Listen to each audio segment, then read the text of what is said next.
We are almost 24 hours away from kickoff between the New York Jets and the Dallas Cowboys. I want to break down all the keys for the New York Jets to pull off this win and how we're feeling headed into this football game against the Dallas Cowboys. Apologies for the lack of content this week on Jets Media. If you guys did not see, I was in LA this week for Thursday Night Football, Rams 49ers, an NFC West Roundtable event that I planned, of course, through Roundtable Sports. It was a lot of fun, man. Make sure you guys go check out that YouTube channel. I know you guys are not fans of any for those teams in the NFC West, but that's a special show they got going, and I had a lot of fun this week. But now we're back in New York, and it's all Jets, all right? Now we're in the Jets, Jets mode, so I wanted to make this video to give you guys my preview and everything that we need to take away from this past week, the Monday night game heading into tomorrow's matchup against the Dallas Cowboys. So let's get straight into it. And now, the first thing I want to show you guys is this clip from Tanner Engstrand, the Jets offensive coordinator. I really feel like what he said here is something that I definitely want to start this video off of because he is showing a lot of passion and fire, and he's 100% right of what he had to say about the New York Jets offense so far throughout the first 4 games of the season. So listen in to Tanner Engstrand. Watch the tape. Watch the tape. There's a lot of good stuff on that tape. There's a lot of good things on that tape from all the different positions. And then we say, just like we've been talking about, we got to eliminate the turnovers. We got to eliminate the penalties. We eliminate that, and we're moving the ball. We're moving the ball, and all of a sudden we got penalties. So we eliminate that, and we're going to be just fine. We're going to be just fine. There's a lot of stuff on the tape that you got to like. I think he's 100% right. No lies told there. And I feel like you look at the Jets' 0-4 record, and a lot of people are just thinking this is the same old Jets, and we're incompetent, we're trash. But the Jets are literally top 5 and the upper echelon in the NFL in a lot of offensive metrics. But the problem with the Jets' offense, like he mentioned, that we all know, penalties and turnovers. If they can fix those two things, we have a legit offense that can score a lot of points. Now, the defense is another conversation here, but I really do feel like this New York Jets offense is not far off of being a legit dynamic, prolific offense that can win football games. And I really think that this matchup against the Dallas Cowboys is going to be that perfect opportunity to hopefully see this offense really open up and be a team that's not hurting themselves, because it feels like these 4 games, this Jets football team just handing the game away. I mean, I don't want to go back into that game against Miami, but I may have to, because it really felt like we were just giving the game away on a silver platter to Miami. If Braylon Allen did not fumble that rock, and if Williams did not fumble and give away those 2 turnovers, like, I really think it would have been a completely different element of that football game. And the penalties. You can't live in the past. You can't say if. That is exactly what happened. And the Jets need to figure that out. And that's, not a good thing. That's losing football. The Jets are playing losing football because it does not matter how much you move the ball. It does not matter how many yards you get. It doesn't matter how much, flashy rushing touchdowns we get from Justin Fields or anything. You got to win the game. And I think that's really what this Jets team is trying to figure out. Keep maximizing the good, figure out the negatives, and how we clean that up. And I think Tanner Engstrand really laid it out perfectly in that press conference, breaking down exactly what's going right and what's going wrong. And I really genuinely think that Jets fans should be encouraged with this offense, because I feel like, you go into this season, and I felt like my perspective, at least, of this Jets football team is the defense is going to be solid. I did not expect this defense to be elite, but I thought it would at least be middle of the pack. I did not expect the defense to be this bad. I really did not, and it's really beyond frustrating. And that's the thing with this football team. When you go up against the Dallas Cowboys tomorrow, you're talking about a team that is pretty similar to the Jets in terms of the offense is good for the Cowboys, defense is trash for the Cowboys. The Jets offense is pretty good so far, and the Jets defense is trash. So it's going to be a pretty interesting matchup to see these two teams go after each other. Now, based off what Tanner Engstrand had to say, I think we can all agree what the keys are to win the football game. Don't turn the ball over, and of course, limit the penalties, because those 2 things, if they can clean those 2 things up, I really have a lot of confidence in the Jets this season and in this football game. And I feel like some Jets fans are checking out already after 4 games. Why? Why are you checked out? I mean, did you expect... I don't want to go down that rabbit hole again. I've done it many times, but I'm not a Jets fan that's just unplugging from the Jets and just letting go of the rope. And Aaron Glenn had this to say as well that I wanted to talk to you guys about, that, he's preaching to Jets fans and everybody that don't let go of the rope. Do not let go of the rope. And here's what Aaron Glenn had to say. Man, this thing has to be built the right way. Man, I wish I can tell you that, we just throw players out there and we just start to win right now. Man, I want to build this thing from the bottom up and make sure the foundation is set. So again, guys, don't let go of the rope. Don't let go of the rope. We'll be just fine, just hanging there with us. But I understand. I do. Because no one wants to win more than I do, or these players in this building, or anybody else in this building. But don't let go of the rope and we'll be just fine. And as you heard from Aaron Glenn, he said, I want to build this thing from the bottom up and make sure the foundation is set. This is the lay the foundation year for the New York Jets, and that is what it's all about. And newsflash, Aaron Glenn's not getting fired. Like, I don't care what the record is. He's not going anywhere after year number 1. That does not mean that myself and Jets fans should not hold him, Aaron Glenn, accountable for the losing and everything that's going to happen to the first 4 games and the rest of the season.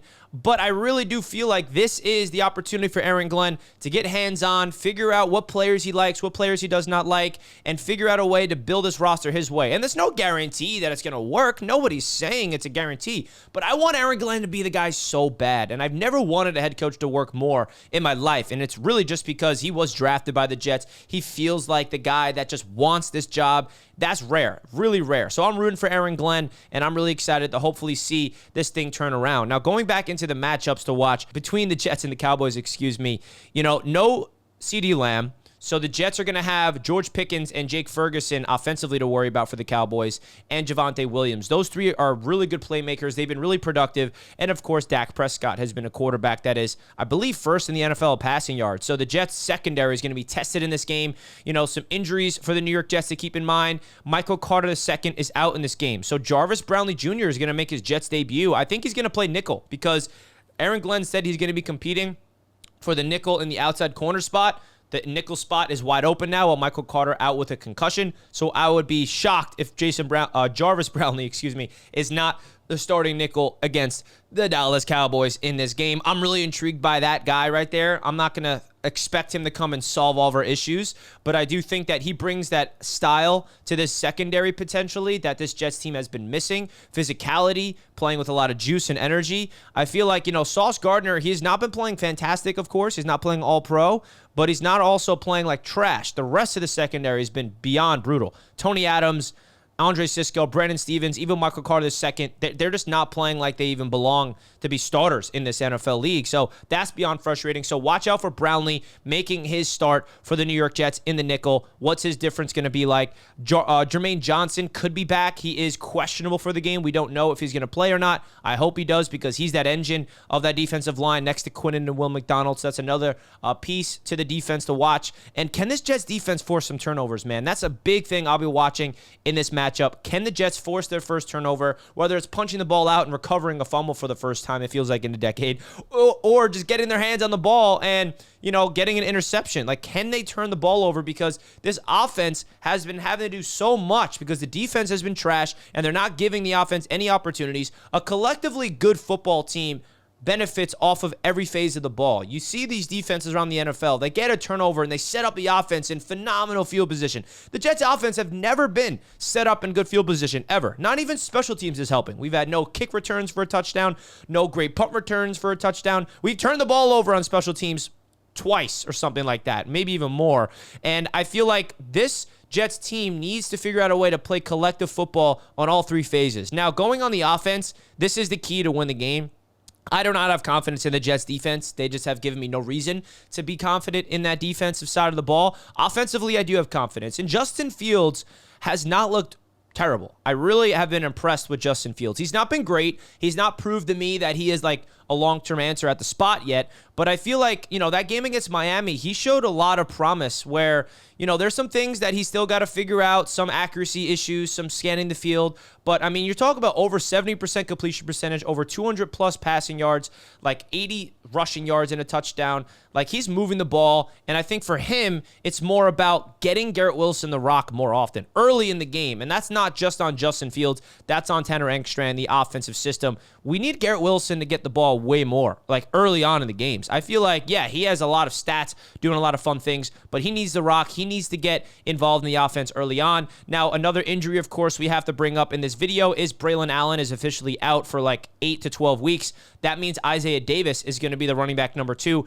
next to Breece Hall, that's going to be a big shift because Braylon Allen, man, that fumble was brutal, but he's been really showing some sparks here in these last few weeks, being that power element. Now, Braylon Allen's gone. Isaiah Davis, how is he going to look as that number 2 running back next to Breece? And I feel like the story is not going to be so much on Isaiah Davis. It's maybe going to be more Breece Hall taking on like a legit workload like a Saquon or Derrick Henry. And I just say that just not because he's as good as those guys, not even close, but I think that's what the element of this Jets offense will be, is giving Breece Hall maybe more touches. And I think Breece Hall is a running back that will benefit off of more touches. So hopefully Breece can take advantage of that. And I think another player to watch that's been finding his stride offensively this season is Mason Taylor, the Jets rookie tight end. He's coming off a really good game against Miami, his career highs, I think, in reception and yards. Watch out for Mason Taylor in this game. So those are my biggest things that I wanted to break down in this game. I feel like if you guys want to go check out Sleeper, they got a really fun...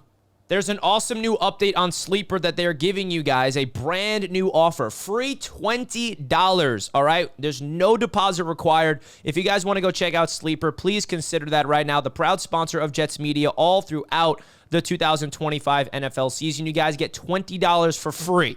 Don't even have to make a deposit. You just click the link, use my code JETS when you sign up, and they will give you $20 for free. Plus, first-time users can still also get your 100% deposit match up to $100 if you did want to make a deposit, get even more cash. So big shout-out to Sleeper for being the proud sponsor of Jets Media. I'm definitely putting my money on Justin Fields getting the end zone on the ground. I'm going to take the over of Garrett Wilson because I think that this is going to be a high prolific offensive day for both the Jets and the Cowboys, and I got Breece Hall finally getting in the end zone. So those are my 3 locks for the Jets. Let me know your locks down below in the comments, and anything you guys feel like you need to get off your chest heading into this matchup between the Jets and the Cowboys. Let me know your thoughts in the comments. Appreciate you guys as always. Hit the like button, and I will see you guys in the next video. I'm out. Let's go Jets.